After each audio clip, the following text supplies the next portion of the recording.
Money doesn't necessarily have to be as hard, I think, as people sometimes make it out to be. Well, I think it's also can be a combination of things. I think part of it is the accounting industry. The accounting industry, they just quit asking the questions they'll often avoid, or they feel inadequate. And, that's what I want to help them solve, because I tell my clients who are typically solopreneurs or have a very small team, it's like you can delegate the tasks, the bookkeeping, but you cannot delegate ownership of your financials. There's definitely moments where it's really not comfortable, right? To like sit down and look it all over, kind of make sure the trajectory is headed the right way and all those kind of things. And people are outsourcing those decisions because they feel very uncomfortable. They make them feel stupid, right? Like that's kind of the feeling. But I always am telling people that if you are getting with the true right experts to kind of help you understand, like what should be happening is we should be breaking it down into simple, easy, bite-sized steps and chunks.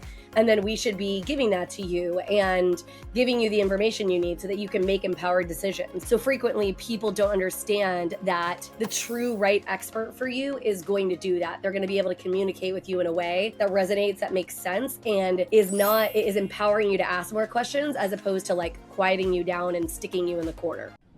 Hey guys, and welcome back to another episode of Financial Mastery Simplified. I am your host, Jax Crider. Today we have Miss Carla. She is an amazing business financial coach. She helps people scale. She does all of the things. So welcome, Carla. I'm so excited to have you on the show today. Tell us a little bit more about who you are, what you do, and why you're excited to be on the show.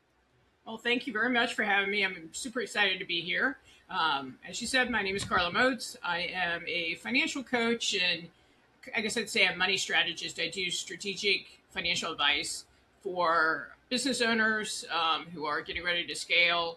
Usually they're coming to me because their finances are a mess. They've been winging them, and they have finally realized that that is not a recipe for success to get them to the high six figures or $1 million. And I love talking about finances, and I really love talking about what good financial habits look like for business owners, because a lot of them, particularly women, they don't really necessarily know. And so that is, that's what I love talking about. And that's what I love helping them with. Yeah, and I love that. And you and I were talking literally just before we hit record about how, in a lot of ways, something that I'm really passionate about is women not taking being enough of an active participant and taking their kind of financial seat at the table, if you will, and really not asking questions and, as you were saying, kind of getting mansplained to, and it causes them not to want to step into it a little bit more. So I love that you're really passionate as well, not just about you help business owners, obviously, but even helping women kind of move forward in that direction, because money doesn't necessarily have to be as hard, I think, as people sometimes make it out to be. Well, I think it can be a combination of things. I think part of it is the accounting industry. The accounting industry, your typical CPA, tax preparer industry. I mean, they like to make it complicated. When I was in college, they used to tell us that the tax code for the United States was actually the Accountants Full Employment Act. That's how you kept accountants employed. And I think they ask questions and they're maybe spoken down to, or they're dismissed. And then they just quit asking the questions they'll often avoid, or they feel inadequate. And that's what I want to help them solve, because I tell my clients who are typically solopreneurs or have a very small team, it's like you can delegate the tasks, the bookkeeping, but you cannot delegate ownership of your financials. No CEO out there is going to say, well, the financials aren't my responsibility at all. Hey, just, the CFO may be doing the work, or, depending on the size of the firm, an accounting department may be doing the work. But at the end of the day, you as the business owner have to really, truly own your financials and your results. And if you don't, that's usually when things go haywire.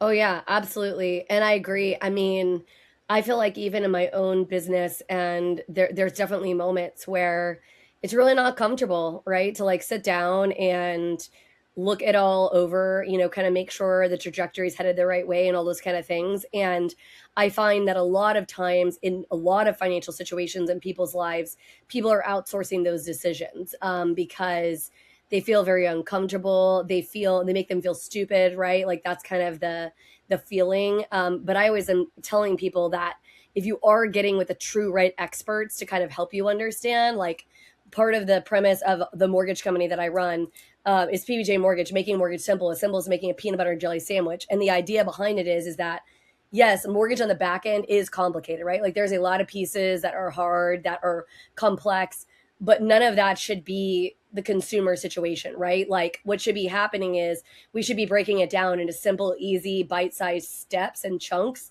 And then we should be giving that to you and giving you the information you need so that you can make empowered decisions. Because ultimately, no matter what happens, it's not my decision, my team's decision to make. It's your decision, right? You're the one stroking the check and doing that. And I think you and I are of the same mind in that respect. Like that's exactly what you're doing for businesses, right? You're telling them, okay, hey, let's first of all organize this maybe hot mess you have going on.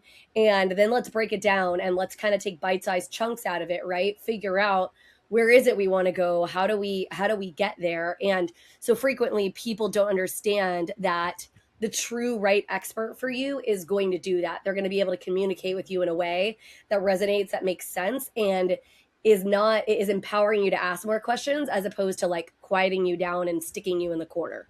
Yeah, I think one of the things with business owners a lot of times is they go out and they say they hire a bookkeeper, but they don't actually know what questions to ask to hire a bookkeeper.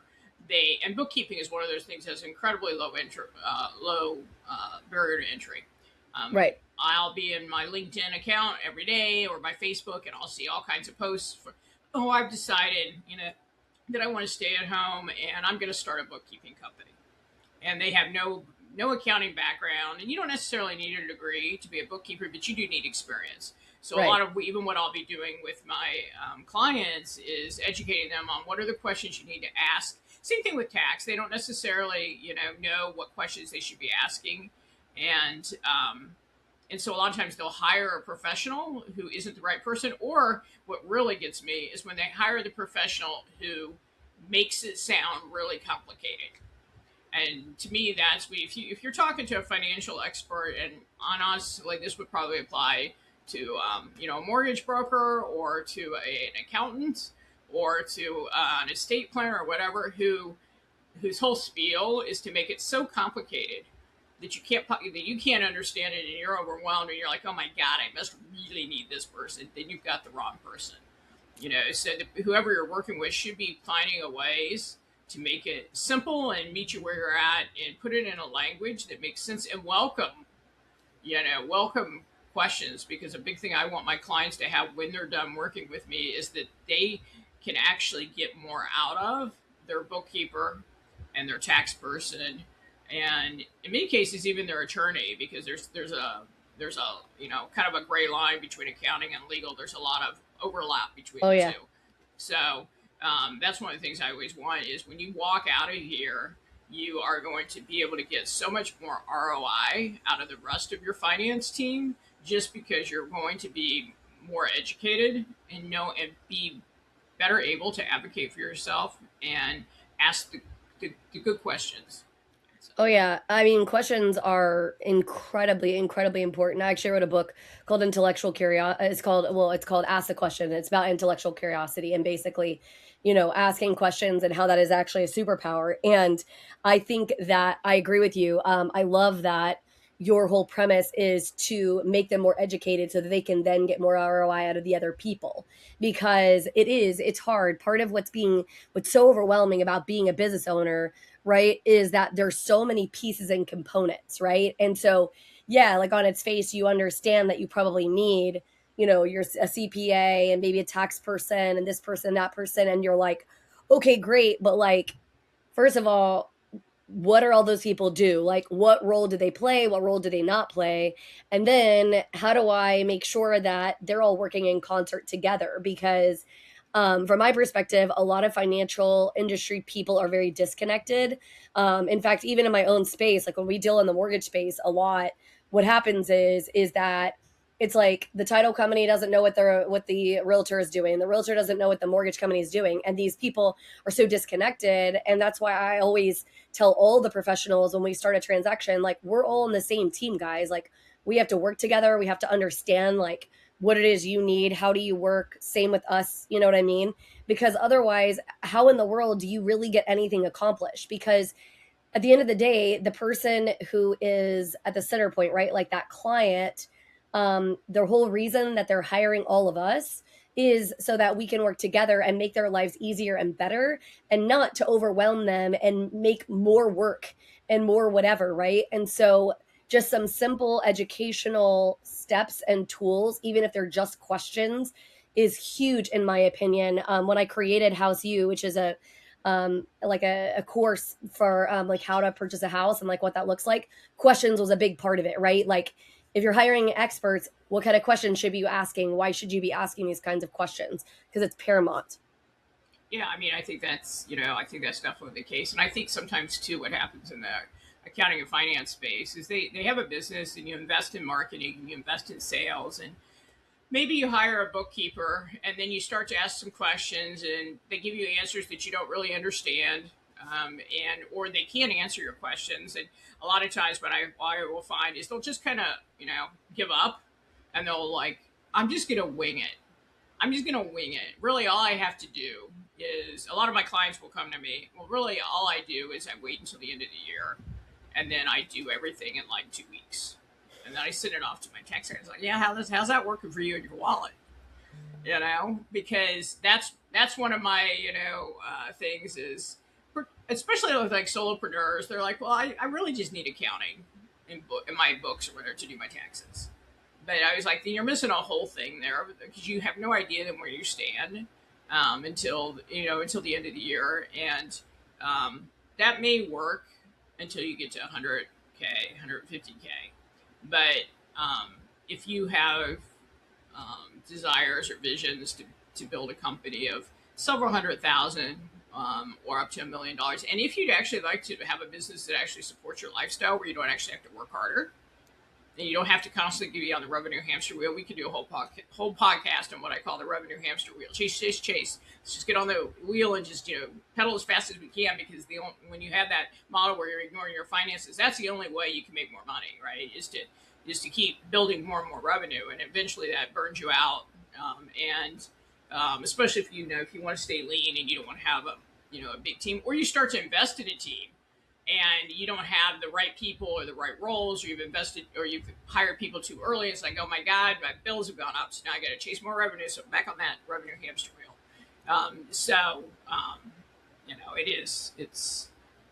It's often your finances are one of the things that business owners kind of leave for the last, and but at some point, you kind of got to get that house in order, but it doesn't have to be near as complicated as a lot of people want you to believe. Well, and I think that to maybe touch a little bit, when we're on this, kind of scaling, building, revenue kind of idea, I don't disagree with you, because as you are starting to scale, right? I mean, even outside of business, even in life, right? I mean, life starts requiring more professionals. You know what I mean? Like you start needing more people to be in your life and in your space, unless you're looking to try to live a very simplistic kind of existence. But if you're scaling your life, you're scaling your business, you're scaling these things, it involves more people. And it is why hiring the right people is super important. I mean, a perfect example of this is in my own business. So in 2021, I actually gave birth to my daughter 8 weeks, 2 days early. And my daughter spent 47 days in the NICU. And we had 2 key employees quit while I and my daughter were in the hospital. And no notice, they just quit. And this is really when I realized how important my operations manager was, because he had to take over all of these roles for me. And so I think sometimes when you are wanting to scale your life, etc., people don't often take enough time to really ask themselves, first of all, what is it that they need and what do they value and what do they want, right? Like what's more important? Because my operations manager is an amazing human being, but he's definitely always not perfect, right? Like there's definitely some things that if I could wave him a magic wand and change about him, I would 1,000% change, right? I jokingly say that he's grumpy from time to time, because that's just his personality. Like he'll be grumbling in my hallway behind me or something. But he gets the work done. He stays true to my brand standards, right? He does a good job of communicating me with what he needs, etc. And I think that so often when we are working on our finances, when we are trying to simplify them, we are trying to scale, hiring in these experts is part of that. And as we're doing it, we're not thinking really long and hard. Like before, we're hiring somebody like you, Carla. What is it that we want or whatever? Well, I want someone like you, somebody who's not going to mansplain to me, somebody who's going to break it down, who's going to say, hey, have you thought about this? Have you looked at it this way? That is what they're literally paying you for. And so many people just don't take the time and opportunity to step back that way and even ask themselves questions before they even go down the path of finding a you. Stay tuned. We'll be back right after this message from our sponsors. Imagine having the power to control your financial destiny, no matter where you start. Welcome to the Financial Mastery Simplified course and resource platform, where financial education is tailored to your unique journey. We cover everything you need, from basic budgeting and saving strategies to advanced investing and retirement planning. Learn at your own pace with lessons that match your level of experience. Whether you're a beginner or looking to enhance your financial knowledge, join our community of learners and benefit from shared insights and expert guidance. The Financial Mastery Simplified course and resource platform equips you with the skills and confidence to take charge of your financial future. Ready to master your finances? Enroll in our courses today at the Financial Mastery Simplified course and resource platform. Start your path to financial independence now. Visit us at fms.tips and fms.college for more information. Hello and welcome to PBJ Mortgage, where your home ownership dreams become reality. Today, we want to share why choosing PBJ Mortgage is the right choice for your home financing needs. At PBJ Mortgage, we're built on a foundation of values that drive us every day. Our commitment to educate, empathize, and empower our clients sets us apart in the mortgage industry. Our clients are at the heart of everything we do, and their success stories speak volumes. With years of experience, our team possesses in-depth knowledge of the mortgage programs, ensuring you receive expert guidance and the best possible rates. We offer a diverse range of loan options to suit your unique needs, including conventional, FHA, VA, and more. No matter your situation, we've got a solution. At PBJ Mortgage, we pride ourselves on providing personalized service. Our dedicated loan officers are here to guide you every step of the way, making the process as smooth as making a peanut butter and jelly sandwich. We understand that time is of the essence, which is why we've streamlined our processes for efficiency and convenience. Transparency and clear communication are paramount. You'll always know where you stand throughout your mortgage journey. Reach out to us today to set up a call to discover your options. If you're ready to make your home ownership dreams a reality, contact PBJ Mortgage today. Let us empower you during this exciting journey. Phone number 4-693-733-107 www.pbjteam.com. Visit our website or give us a call to get started. We look forward to helping you secure your future home. PBJ Mortgage, where home begins. Thanks for your patience. Yeah, I think one of the things I'll tell clients is when you're going from that zero to 100, 150K, revenue needs to be your focus, right? Because you can't have a business if you don't have revenue, and you got to learn Absolutely. to market, you got to learn to sell. But once you get to 100, 150K, you've got proof of concept. You've proven the ability to bring in clients. You've proven the ability to sell to clients. And the thing is, the clients just keep doing. At that point, what will happen is that they will tend to keep doing just more and more and more of the same thing, which tends to. That's where you hear about these entrepreneurs, who are working, 80 hours a week, and they're like, this isn't exactly the freedom that I was talking about. And financially, the thing I tell them is once you've hit that, low six-figure mark, what was working for you in the past isn't really what's going to work for you in the future. Because I always tell people, I don't really care. Once your revenue's over six figures, I don't really care what it is. Because, would you rather have $1 million business with a 10% profit or a $500,000 business with a 60% profit? I know which one I'll take every single day of the week. Absolutely. So it's a lot of it is the mindset of, okay, revenue, you still need revenue. I'm not a revenue hater, but you need to focus a lot more on your profit and cash flow. And I think the other discussion that I'm often having with clients is what kind of business do you really want? I mean, do you want a business? Is your goal to build a business that you're trying to sell? Right. That's very different than I'm building a business. Most of my clients are building what I call lifestyle businesses. Is they want to have a business that they enjoy doing, working with people that they like, and they want to make enough money to fund their lifestyle and that when I say lifestyle, that can include some investment goals. I've got some clients that want to build a little Airbnb empire. I've got clients that want to invest in some real estate or they want to buy a second home. But it's what's that lifestyle look like? And then what's that lifestyle cost you? Because it's what I call the enough number. Is most people come in and they don't actually know what that is. It's like, okay, I made $250 last year, so I'm thinking $350 sounds good. Well, how much do you actually need to revenue do you need to make based on how much expenses you have and how much your life is costing? And they don't know what that number is. So that's always one of the things is what is the revenue that your business is really requires. And often what I'll find is clients will find that number is very different than the number they thought it was. So. Very much so. In fact, I have a philosophy, and I told my girls this when they were like growing up, is I don't really care what you choose to do for a living or what that looks like financially or whatever, but figure out what you're looking for and then start working backwards, right? Start figuring out, like you said, what is that figure going to look like? What does that need to be? Because so oftentimes I think we're taught from a financial master perspective that what that means is like making gobs and gobs of money and being able to have an Instagram perfect life and all of these different things. But the truth is that very rarely do people actually want that. They have some other wants, needs, desires that are like in their gut, in their kind of like their how they feel. But then what's happening is that they're so focused on whatever society or their family or their best friend or whoever, fill in the blank, right, has told them they should want. So then that's what they're chasing.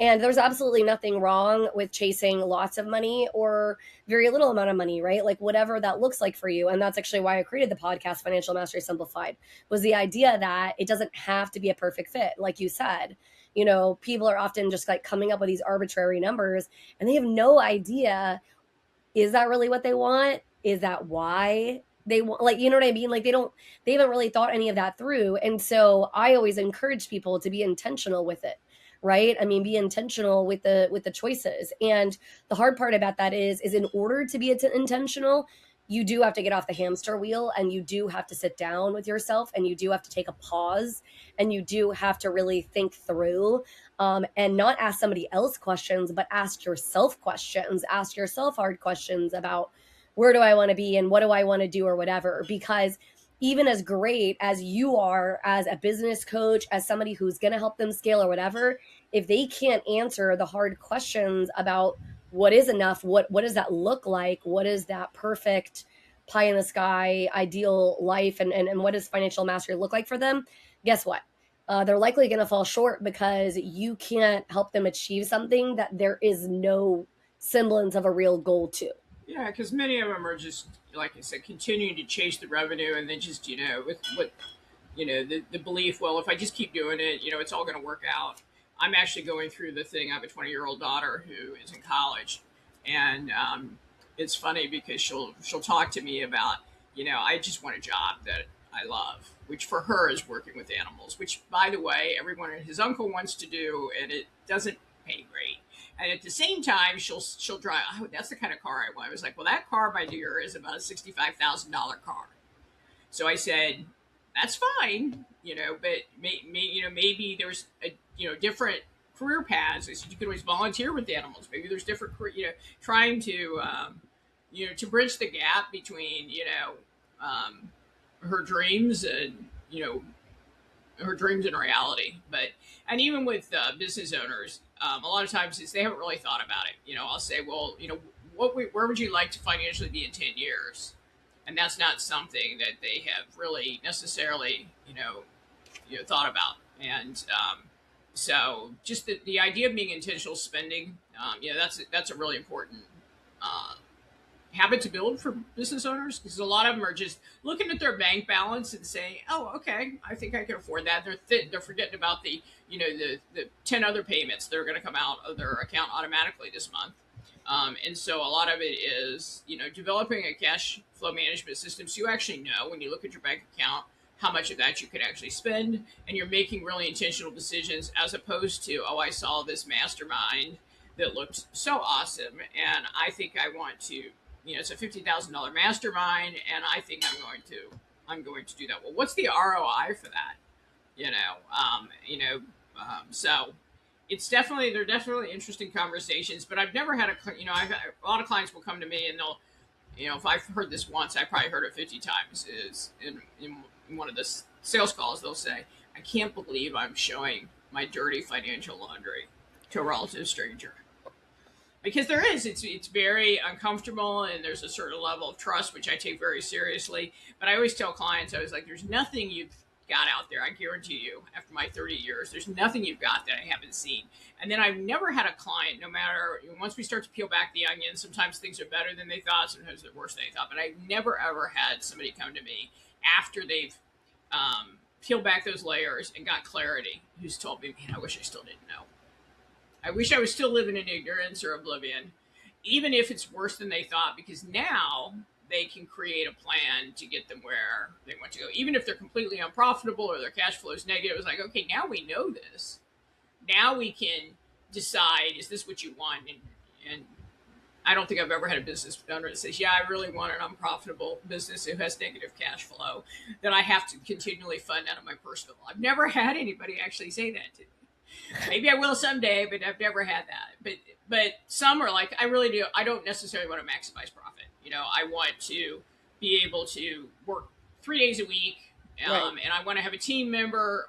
And then other people say, actually, my peak earning years, I don't have kids. I really want to be able to maximize how much money I can put in my pocket so that I can invest in it and I can leave my business in 10 years. So again, it's all very personal. What are your goals? But again, no one's ever said, I wish I never knew. I wholeheartedly agree with that, but I definitely think that a lot of times people get forced into that, right? It's like something happens in their life, some transition period, some life experience, they're plateauing in their business growth or whatever it is that kind of forces that issue.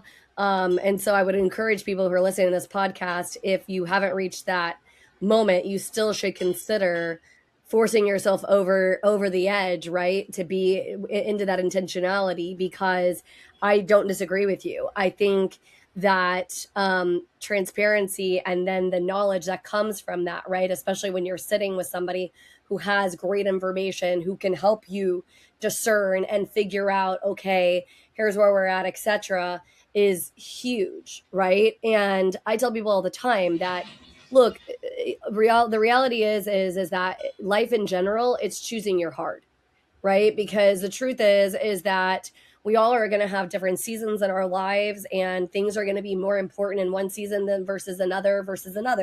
I was having a conversation, so I have adult stepdaughters, and I was having a conversation with them last night at dinner because they were frustrated about some of the ways that they've chosen to spend money. And maybe not always spending it the smartest. And I told them, the truth of the matter is, I would much rather you guys be making some minor mistakes now when you're in your 20s and you don't really have a lot of money to mess it up with, than getting to be 40, have done everything perfectly on paper, right? And, always following the status quo. And then you just kind of go nuts because you never took the opportunity to test the waters, to figure out what you wanted, to make a few mistakes, because life and life decisions and mastery is built off of not only the perspective of other people and the experts and the people that you hire, but also your own life experience, right? No matter how many times you or I or a book or another talking head or whoever it is tells somebody something, unless they're experiencing it in real time and like having that, kind of land with them, sometimes you have to have that experience to be able to figure it out. And so a lot of times, I think also I've seen a lot of millennials specifically who are so terrified to make any decisions, to have any, you know, mistakes made, that they're really afraid to take leaps. And financial mastery isn't also born out of perfection. It doesn't mean that every step you took when you created a business was perfect, or every financial choice you made was perfect or the right choice by whoever standard you're measuring that against. And it's just super important to remember, because as they were struggling through that thought process, I was like, look, I hear what you're saying. My thing is, were you learning from it? Did you realize that, hey, we might have made a misstep here and now we're going down a different path? Or did we just try to turn a blind eye and was like, whatever, YOLO, it'll figure itself out? Like, how is that being discerned, I guess? Yeah, I mean, I actually get excited when, sometimes I'll have clients come to me and say the high five figures, and they're like, I don't really know if I need somebody yet, and it's really probably too early. And I'm like, you're actually at the right perfect stage, because when we put some of these systems in place, you're going to avoid the issues that sometimes my six-figure clients bring to me. Which, some of the things I'll see there is, well, my tax guy called me and he said, fantastic year. Can you write me a check for $30,000 for the IRS? And they're like, I was gonna say Uncle Sam wants their what? cut. What? And they're like, I don't have that, because they've been looking at their bank balance and spending based on their bank balance. Or they are like, I'm bringing in $500,000, but I can't, I'm making the equivalent of a, $65,000 a year salary, and it's just not paying my bills. So the earlier you start to put those steps in place, the more the more you can avoid some of those issues. But if you have those issues, like the tax bill that surprised you, or you're just looking and you're like wondering where it goes, I mean, again, it's never too late to start. Yeah, no, I 1,000% agree. And I definitely think, and I'd love to hear from you some of the questions that you suggest people to ask or think about as they are, maybe they're an entrepreneur, they're scaling a business, maybe they have a side hustle they're hoping to make into a bigger, larger business. They're reaching a point in their business where they think they might need to hire somebody like you. Like, what are those questions that they should be asking or thinking about that would help them make better decisions, if you will? Well, I think with the hiring, the first thing I ask people when they want to hire somebody is, they said, are you paying yourself? Because we don't hire anybody in our business until we're paying ourselves. It doesn't necessarily mean you're paying yourself, what you had at a corporate job. But even, because I did the same thing. I had I worked in finance for 25 or 30 years. I was working as a consultant when I started my business. But even though I didn't technically need the pay from my business, the first habit you want to build is the ability to pay yourself. So that, I tell people all the time, the very first person you hire in your business is yourself. So that's the first thing. And then also when you're hiring, and I'm going to go on this way because this is an area where I see people really get themselves into trouble, is they just hire kind of haphazardly. Maybe they're hiring because it's a task they don't really need or they don't really like. And so they just want it off their plates. So the other thing is, when you hire somebody, is how are you measuring the success of this person? They should, every single person you hire in your business should have a metric. And even if they're a back office person, if I say I'm hiring a social media person, when I hire that social media person, even though that might be an expense to me, somehow they're either driving revenue or they're freeing me up to do things that drive Other revenue. things. And that's one of the things I don't think people, they're saving me 10 hours a week. Okay, well, what are you doing with those 10 hours a week? And it doesn't necessarily even have to be a business ROI, because I do have people who are like, well, I'm using those 10 hours a week to work less so that I have more, and that could be a perfectly legitimate, Right. ROI. Lifestyle concern. So yeah, and are you setting some money aside? Do you have a cash management system so that those tax bills don't catch you by surprise, or that you're paying yourself? Just do I know my numbers? If I were to ask you, what's your revenue, and what's your profit run?